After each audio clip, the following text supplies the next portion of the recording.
sebanyak 12 negara Uni Eropa kini telah berdampak oleh pemangkasan pasokan gas dari Rusia. Hal itu diungkapkan oleh Kepala Kebijakan Iklim Uni Eropa, Frans Timmermans, Kamis 23 Juni 2022. Rusia memangkas aliran gas ke Uni Eropa melalui pipa Nord Stream 1 menjadi 40% dari kapasitas pekan lalu. Moskow berdalih pemangkasan itu dilakukan karena adanya masalah dengan peralatannya. Sebelumnya Rusia sudah lebih dulu memotong pasokan gas ke Polandia, Bulgaria, Belanda, Denmark, dan Finlandia karena negara-negara itu menolak untuk mematuhi skema pembayaran baru yang diajukan Moskow. Timmermans mengatakan 10 dari 27 negara anggota Uni Eropa telah mengeluarkan peringatan dini akan pasokan gas mereka. Peringatan itu menjadi yang pertama dan yang paling ringan keparahannya dari 3 level krisis yang ditetapkan dalam Peraturan Keamanan Energi Uni Eropa. Resiko gangguan penuh terhadap pasokan gas sekarang menjadi lebih nyata daripada sebelumnya, katanya dikutip Reuters. Dia pun mengulangi pernyataan Brussels bahwa Rusia telah menjadikan komoditas energi sebagai senjata untuk melawan Barat, namun Moskow membantah pemangkasan pasokan gas itu telah direncanakan. Uni Eropa selama ini memang mengandalkan produk energi Rusia sebanyak 40% dari total kebutuhan gas mereka di Moskow. Namun dengan berkurangnya pasokan Rusia dan melonjaknya harga gas, beberapa negara Uni Eropa telah meningkatkan penggunaan pembangkit listrik tenaga batubara beberapa dari mereka. Beralasan kebijakan tersebut bersifat sementara dan tidak akan menggagalkan target perubahan iklim.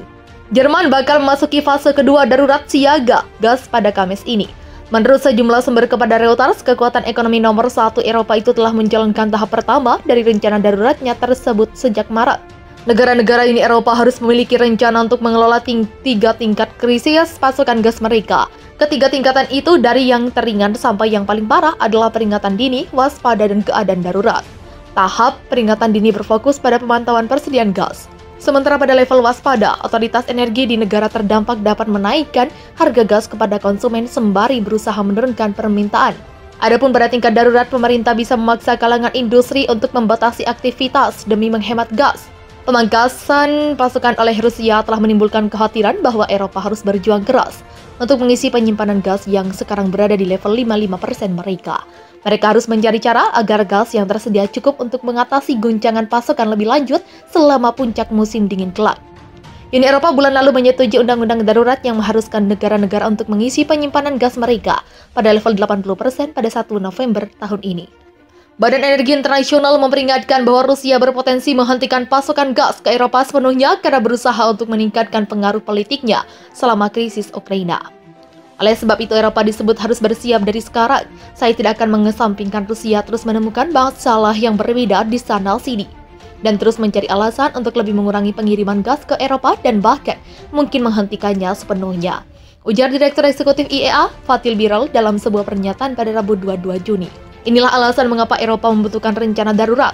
Birol mengatakan bahwa pengurangan pasokan gas dalam beberapa pekan terakhir kemungkinan bisa menjadi awal dari pemotongan pasokan yang lebih luas. Kremlin beralasan pengurangan pasokan gas tersebut berkaitan dengan pekerjaan pemeliharaan.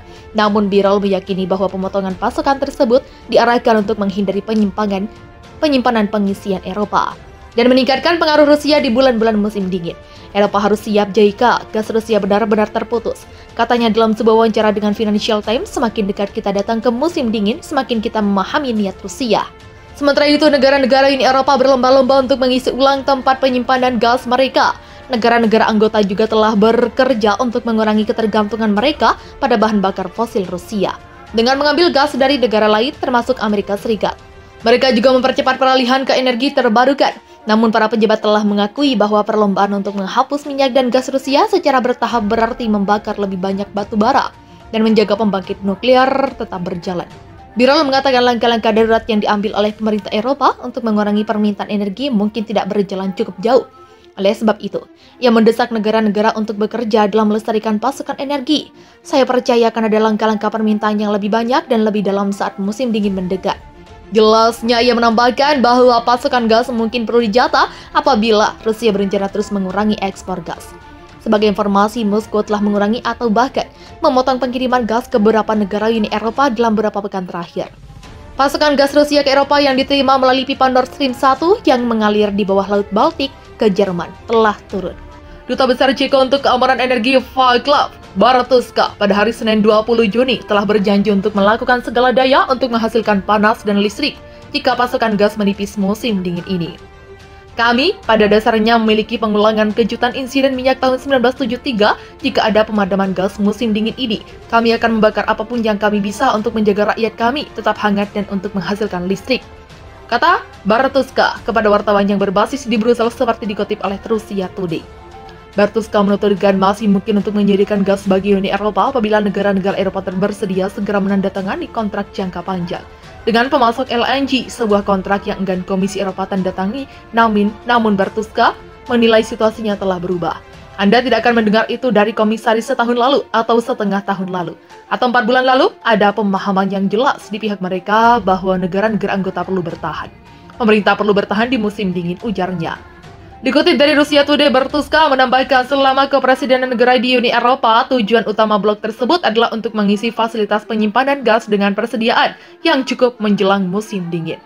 Praha juga akan berfokus mempromosikan pembelian bersama gas dan bermaksud untuk mempercepat implementasi rencana REPower EU, Komisi Eropa, sebuah rencana yang ditetapkan untuk mengurangi ketergantungan UE pada gas Rusia hingga 2/3 sebelum akhir tahun dan mendorong transisi UE beralih ke energi hijau. Bartuska juga menjelaskan bahwa langkah terakhir telah dimulai. Dirinya turut menilai bahwa lonjakan harga energi dan masalah politik benar-benar dapat membantu UE mencapai target iklimnya. Banyak keputusan dibuat oleh orang itu sendiri. Apakah Anda pikir orang akan membeli pemanas gas saat ini? Mungkin tidak, katanya seraya menambahkan bahwa negaranya baru-baru ini mengalami peningkatan besar dalam jumlah pompa panas dan kolektor surya yang dipasang di Republik Ceko selama beberapa bulan terakhir. Transisinya akan sulit dan rumit, tetapi kami akan menang, dan pemenangnya adalah teknologi hijau. Ini hanya akan memakan waktu dan 5 tahun dari sekarang. Kami pada dasarnya akan bertanya, mengapa kami membakar gas alam untuk menghasilkan listrik, tambahnya. 4 negara Eropa sudah teriak krisis energi. Siapa saja? Negara-negara Eropa kini terancam krisis energi. Mereka terancam kekurangan stok bahan bakar pada musim panas tahun ini akibat pasar minyak dunia yang makin ketat. Ketika musim liburan utama dimulai di Eropa dan AS, permintaan bahan bakar akan meningkat. Kemudian kita bisa melihat kekurangan, misalnya dengan solar, bensin, atau minyak tanah. Khususnya di Eropa, tutur Kepala Badan Energi Internasional Fatih Birol kepada Der Spiegel melansir Reuters pada Mei lalu. Birol juga memperingatkan bahwa krisis energi saat ini jauh lebih besar daripada guncangan minyak tahun 1970-an. Selain itu, kekurangan bahan bakar kali ini berpotensi berlangsung lebih lama. Saat itu hanya tentang minyak. Sekarang kita mengalami krisis minyak, krisis gas, dan krisis listrik secara bersamaan, tambahnya. Adapun kekhawatiran tersebut datang di tengah langkah drastis Uni Eropa yang menjatuhkan sanksi kepada Rusia berupa embargo minyak sebanyak 90%. Pasokan minyak negeri beruang merah ke benua biru akan dihentikan. Berikut negara-negara yang telah terancam krisis energi akibat perang Rusia-Ukraina dihimpun dari berbagai sumber. Jerman berencana untuk menyalakan pembangkit listrik tenaga batu bara. Hal ini terjadi karena situasi pasar gas yang memburuk akibat pembatasan pasokan gas Rusia. Menteri Ekonomi Robert Habeck memperingatkan bahwa situasinya akan sangat ketat di musim dingin, apalagi jika negara itu tidak melakukan tindakan pencegahan untuk membendung kekurangan pasokan. Karenanya negeri itu akan mengkompensasi pengurangan pasokan gas Rusia dengan meningkatkan pembakaran batu bara. Padahal sebelumnya Jerman berkomitmen membuang bahan bakar fosil paling intensif karbon itu. Itu menyedihkan tetapi hampir diperlukan dalam situasi ini. Untuk mengurangi konsumsi gas, kami akan melakukan segala yang kami bisa untuk menyimpan gas sebanyak mungkin di musim panas dan musim gugur. Kata Habeck dikutip CNBC International Senin 20 Juni, tangki penyimpanan gas harus penuh di musim dingin.